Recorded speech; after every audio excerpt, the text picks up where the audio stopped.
시편 51편 10절부터 19절까지 말씀 보십니다. 할렐루야. 어제에 이어서 다윗이 하나님 앞에 회개하는 그 내용을 살펴보도록 하겠습니다. 10절입니다. 하나님이여 내 속에 정한 마음을 창조하시고 내 안에 정직한 영을 새롭게 하소서. 원문으로 보면 이렇게 되어 있습니다. 내 안에 깨끗한 속사람을 창조하소서. 엘로힘이시여 견고히 서야 할 영혼을 나의 속 중심 속에서 새롭게 회복시켜 주소서. 자, 여기 보면 이 10절 말씀은 신약성경 에베소서에 나와 있는 말씀과 일맥상통합니다. 내 안에 깨끗한 속사람을 창조해달라 그랬는데 여기서 쓰인 이 창조라는 말은 무에서 유를 창조했다라는 뜻입니다. 속사람이 깨끗한 속사람이 없었어요. 근데 그 깨끗한 속사람을 하나님께서 내 안에 만들어 주세요. 그리고 견고히 서야 할 영혼을 나의 속 중심 속에서 새롭게 회복시켜 주세요. 우리 안에 있는 육체를 제외한 우리 속에 있는 이 내면의 자, 내면의 모습, 이 견고히 서야 될 이런 내면의 모습, 우리는 그 마음이 견고히 서야 돼요. 죄라고 하는 것은 육체의 욕심을 따라서 그 죄를 짓는 것이 사실은 아니라 그 마음의 욕심이 육체의 유혹을 이기지 못하고 통제하지 못할 때 범하게 되는 아주 심각한 사건입니다. 그래서 그 영혼이 바르게 서 있으면, 그 영혼이 하나님 중심에 견고히 서 있으면 죄를 이길 수 있고, 죄를 피할 수 있고, 죄를 분간할 수 있고, 죄를 물리칠 수 있습니다. 그래서 다윗을 통하여 하나님께서 우리 속에는 견고히 서야 될 영혼이 있다는 것이에요. 근데 그 영혼을 나의 속 중심 속에 두셨어요. 그러니까 우리 속 중심에는 영혼이 있는데 그 영혼을 어떻게 하셔야 되느냐? 새롭게 하나님께서 회복시켜 주셔야 돼요. 우리를 새롭게 회복시켜 주시는 그 하나님의 방법은 뭐냐? 우리 속에다가 깨끗한 속사람을 창조해 넣으시는 거예요. 그래서 그것이 우리를 새롭게 하고 하나님 앞에 반듯하게 세워주시는 겁니다. 11절에 나를 주 앞에서 쫓아내지 마시며 주의 성신을 내게서 거두지 마소서. 원문으로 보면 나를 당신의 면전에서 내치지 마소서. 여러분, 죄를 지으면 하나님께서 그 얼굴낯을 그에게서 돌려버리십니다. 그리고 그를 그 면전에서 쫓아내버리십니다. 내쳐버리십니다. 지금 다윗이 그것을 알고 하나님 나의 지은 죄로 인하여서 나를 하나님의 면전에서 내치지 말아주세요. 이 회개하는 간절한 심령이죠. 주의 성령을 그리고 나에게서 거두어 가지 마소서. 돈을 잃어버리면 다시 그걸 벌면 돼요. 건강을 잃어버리면 다시 그 건강을 찾으면 돼요. 사람을 잃어버리면 다시 얻으면 돼요. 그러나 우리 속에 임하신 성령을 하나님이 거두어 가신다면 이건 정말 큰 문제 중에 문제지요. 그래도 감사한 것은 오늘날 이 신약 시대에 하나님께서 예수 그리스도의 거룩한 십자가의 그 피 흘리심과 부활하심으로 말미암아 우리에게 성령을 주셨는데 그 성령은 우리 속에 들락달락 하시는 영이 아니시라 우리 속에 오셔서 우리와 함께 거처를 정하시고 함께 사시겠다는 거예요. 언제까지? 주님께서 다시 오시는 그날까지, 우리가 주님 나라에 들어가는 그날까지 우리 속에 성령을 주셔서 그 성령이 우리를 가르치시고 우리를 책망하시고 우리를 이끄시고 우리를 심판하시고 우리에게 아주 친밀한 하나님의 인내하심을 나타내 주셔서 우리가 무사히 하나님의 나라에 들어갈 때까지, 주님의 품에 안길 때까지 우리를 도와주시겠다는 거예요. 이 얼마나 감사하고 귀한 일인지 모릅니다. 우리 속에 성령이 계십니다. 그래서 이 시대에 하나님을 잘 믿으려면 내 힘으로 내 능력으로 살아가는 것이 아니라 내 안에 와 계신 성령님을 의지하고 성령님 오늘도 나를 이끌어 주셔서 죄악을 멀리하게 하시고 이 죄악된 세상의 유혹에 빠지지 않게 하시고 그리고 세상을 이길 힘을 저에게 더하여 주시고 믿음을 도와주세요 하고 이렇게 성령님을 마음으로 의지하는 거예요. 그러면 하나님께서 우리에게 놀라운 축복을 더하여 주십니다. 12절에 주의 구원의 즐거움을 내게 회복시키시고 자원하는 심령을 주사 나를 붙드소서. 이거 역시 원문으로 보면 우리 성경과는 조금 다르게 되어 있어요. 당신의 구원의 기쁨을 나에게 돌아오게 하소서. 고상한 행동을 하는 영으로 당신께서는 나를 지지해 주소서. 자, 구원의 기쁨이 자기에게 돌아오게 해달라고 지금 기도하고 있어요. 그러니까 성령은 내 안에 계시지만 내가 죄를 범하면 무엇이 사라지느냐? 하나님 앞에서 하나님이 나를 구원하셨을 때에 주셨던 그 기쁨이 나에게서 떠나간단 말이에요. 죄책감이 그 자리를 차지하게 되죠. 그리고 내가 하나님 앞에 심판을 받을지도 몰라. 내가 이러다가 큰일을 당하는 게 아닌지 몰라. 이런 두려움과 불안함이 찾아오게 되죠. 그런데 하나님 앞에 회개할 때 하나님은 구원의 기쁨을 나에게 다시 돌아오게 하십니다.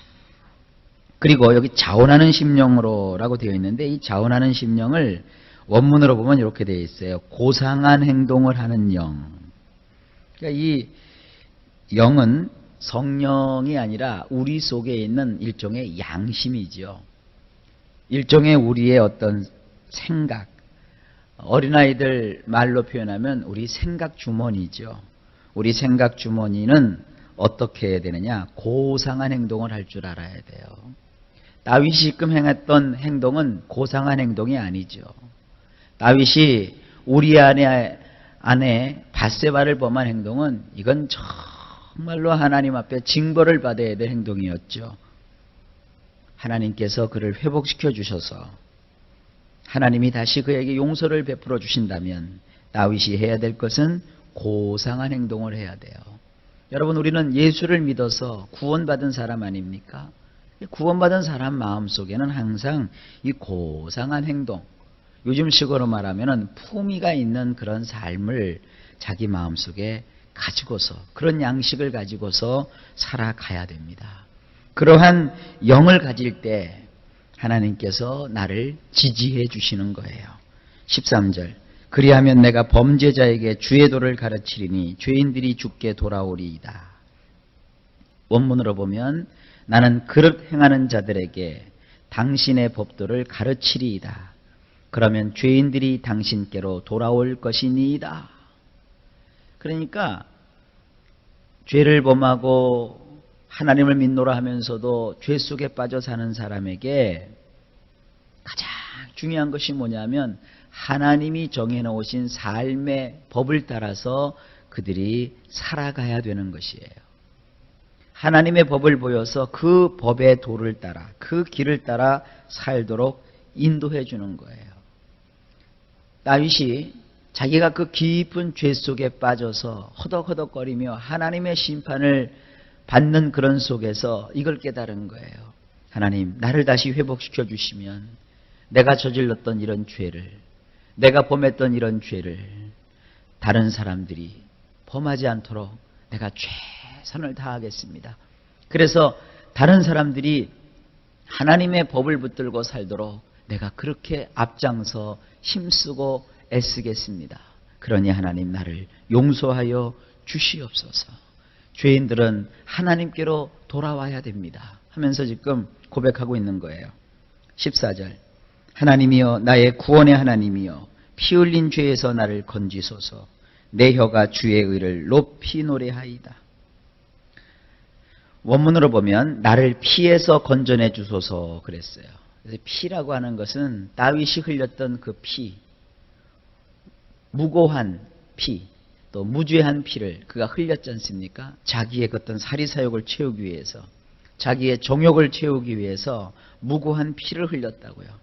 그러한 피에서 자기를 건져내 주소서. 엘로힘이시여 나의 구원의 엘로힘이시여 나의 혀가 당신의 의로움을 기뻐하며 환호하리이다. 15절입니다. 주여 내 입술을 열어주소서 내 입이 주를 찬송하며 전파하리이다. 주님이시여 나의 입술을 당신께서 열어주소서 나의 입으로 당신을 찬송하는 말을 선포하리이다. 지금 이 시편의 분위기를 쭉 보게 되면 다윗은 이제 완전히 하나님 앞에 죄를 지어서 망연자실한 채로 하나님 나를 좀 다시 살려주세요. 나를 좀 용서해 주세요. 나를 좀 건져주세요 하는 이 절박한 마음이 여기서 계속 나오게 됩니다. 오죽하면 15절에 하나님 내 입술을 열어주세요. 여러분도 그런 거 경험하시죠? 이렇게 삶을 살다가 뭐 잘못하면 입을 열어서 말로써 자기를 변호하거나 변명할 그런 뭐라고 할까요? 여력도 갖지 못할 때가 있지 않습니까? 입을 열어서 내가 어떻게 나의 잘못을 다 말하겠습니까? 너무나도 큰 잘못을 저질렀습니다. 이런 표현들 여러 번 쓰시잖아요. 입이 10개라도 할 말이 없습니다. 지금 그거예요. 하나님 앞에서. 하나님 이제 내가요 입이 수천 수만 개라도 입을 열어서 하나님께 어떻게 드릴 말씀이 없습니다. 주님이시여 그러니 나의 입술을 당신께서 좀 열어주세요. 이제 내가 나의 입으로 당신을 찬송하는 말을 선포하겠습니다. 이러면서 진심으로 자기 자신을 하나님 앞에 내려놓고 기도하고 간구하는 거예요. 회개의 기도를 하는 것이죠. 16절 주는 제사를 즐겨 아니하시나니 그렇지 않으면 내가 드렸을 것이라. 주는 번제를 기뻐 아니하시나이다. 대개 사람들은 구약을 볼 때 죄를 지었으면 제사만 지내면 된다. 그러면 다 용서받는다. 이렇게 아주 얄팍하게 생각을 하죠. 그런데 다윗은 그게 아니었어요. 제사를 지내거나 짐승을 잡아서 드린다고 해서 자기가 정말 삐뚤어져서 하나님께 범죄했던 그 범죄 사실이 하루아침에 다 사라지거나 그렇게 된다는 것이 아님을 말하고 있는 거예요. 16절에 원문으로 보면 이렇게 되어 있습니다. 진실로 당신은 희생제사를 기뻐하지 아니하시나이다. 그렇지 않았다면 내가 드렸을 것이니이다. 당신은 번제도 좋아하지 아니하시나이다. 이게 무슨 얘기입니까? 자기 자신이 변화되지 않고 내가 죄를 졌어? 그래. 그러면 내가 내 대신 저 재물이 죽어야 돼. 그 희생제사만 드리면 되겠지 뭐. 내가 죄를 졌는데 소 한 마리 갖다가 잡아서 번제를 드리면 돼. 이렇게 할 수가 없다는 것이에요. 그 죄를 하나님 앞에 아파하고 뉘우치고 돌이켜서 진심으로 회개하지 않는 한 희생제사를 드린다고 해서 하나님께서 기뻐하실 리도 없고 그런 상태에서 번제를 드린다고 해도 하나님이 좋아하지 않으신다는 거예요. 그러면 뭡니까? 17절 하나님이 뭘 요구하시는 건가요? 하나님의 구하시는 제사는 상한 심령이라. 하나님이여 상하고 통회하는 마음을 주께서 멸시치 아니하시리다. 다윗이 발견했어요. 하나님이 정말 원하시는 게 뭐냐 이거예요. 이 현대인들은 말이죠. 좀 잘못해놓고 하나님 앞에 회개할 생각은 안 하고요. 돈 좀 이렇게 갖다가 돈으로 하나님 막으면 되는 줄 알아요. 어떤 그 기독교 단체에서 조사를 해봤어요. 어디 조사를 했냐면 옛날 이것이죠. 김영삼 대통령 통치 시절에 조사한 그런 자료예요.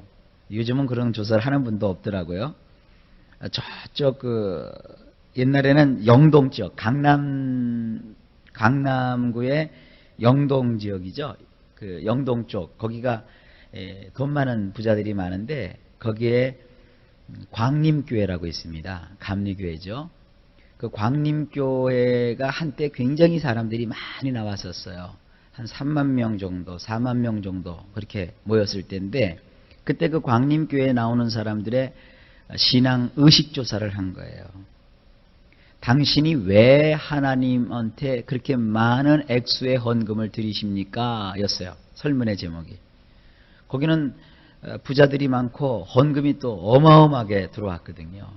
근데 그 깊은 설문조사를 해보니까 어떤 결론이 나왔느냐. 죄를 보상하기 위해서. 내가 지은 죄를 모면해보고자 하나님께 헌금이라도 많이 드려야 마음이 놓인다는 거예요.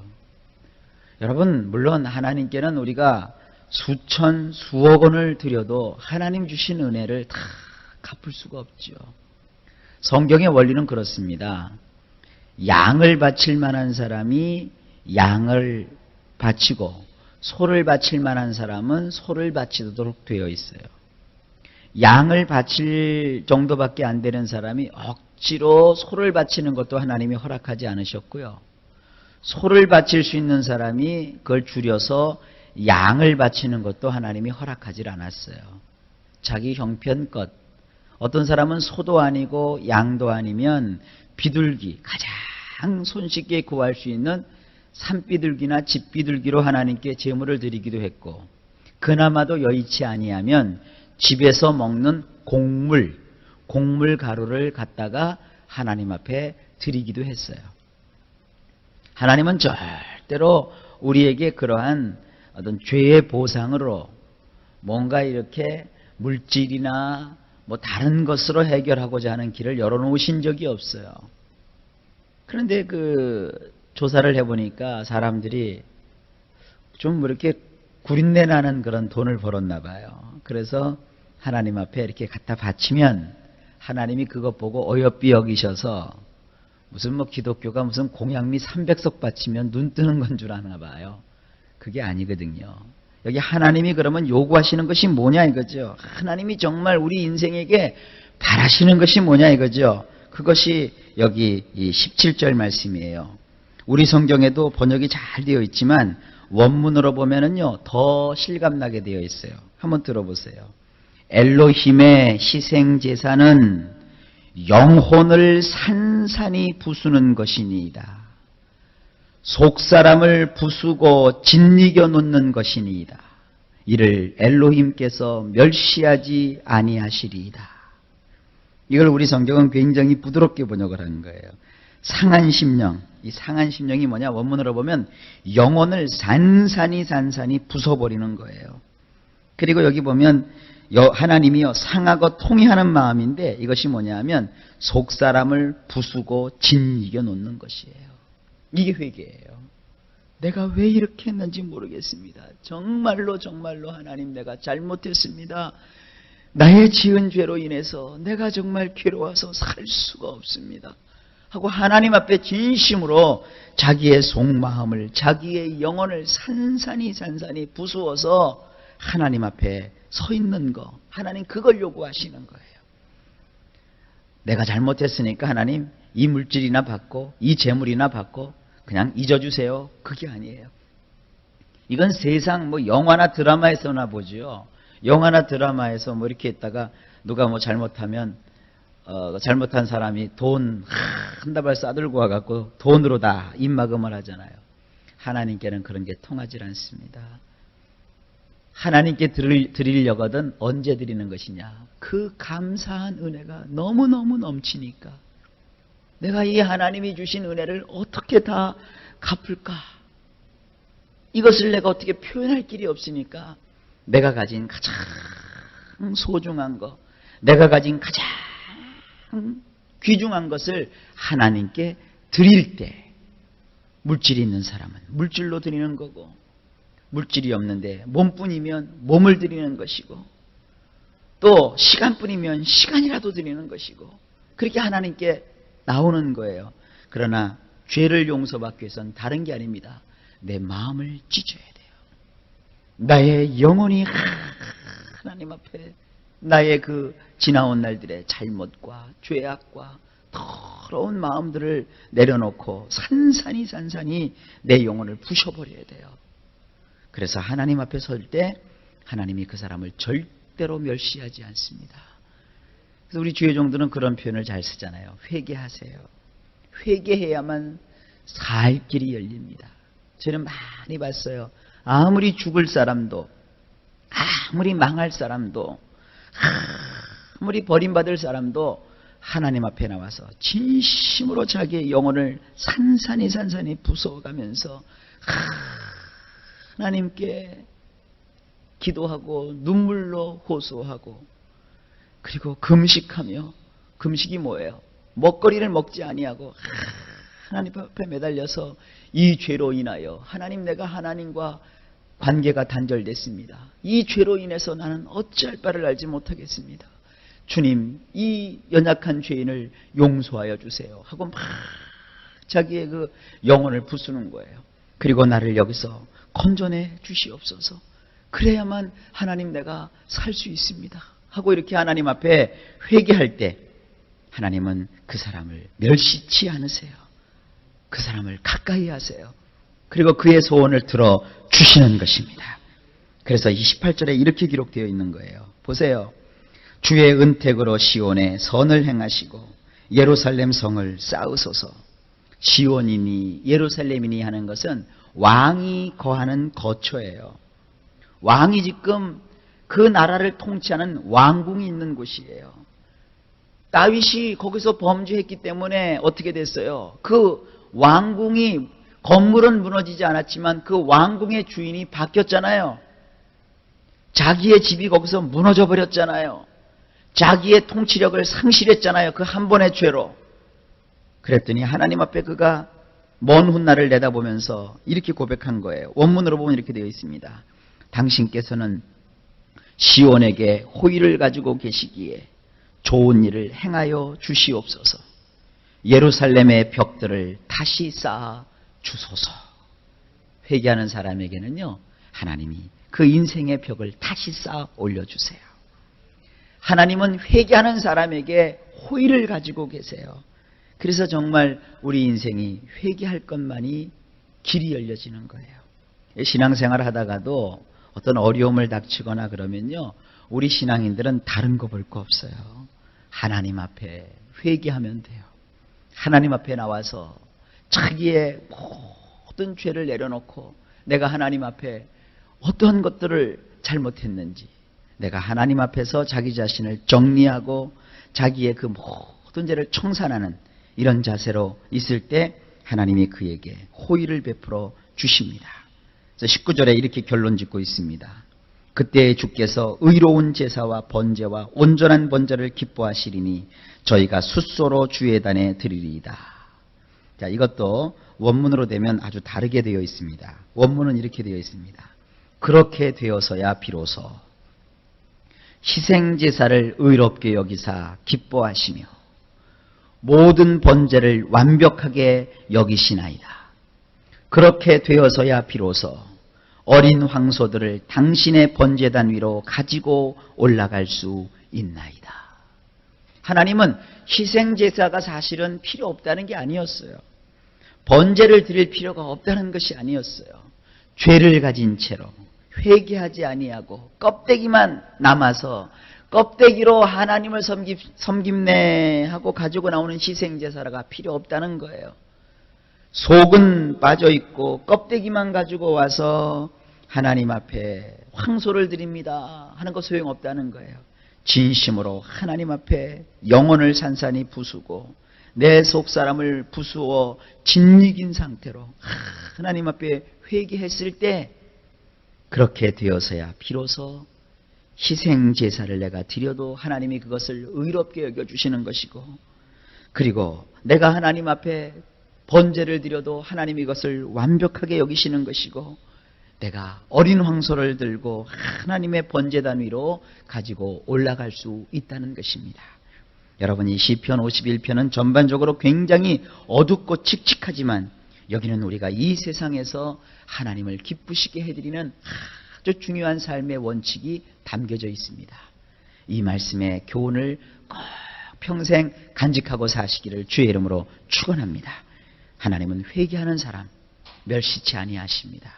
회개함으로 하나님 앞에 섰을 때 하나님의 호의와 하나님의 베푸시는 선하심으로 우리의 인생의 벽들을 다시 하나님이 쌓아 올려 주시는 것입니다. 오늘도 종일토록 주 예수 그리스도의 은혜 가운데서 하나님이 주시는 축복이 넘치시는 하루 되시기를 나사렛 주 예수님의 이름으로 간절히 축복합니다.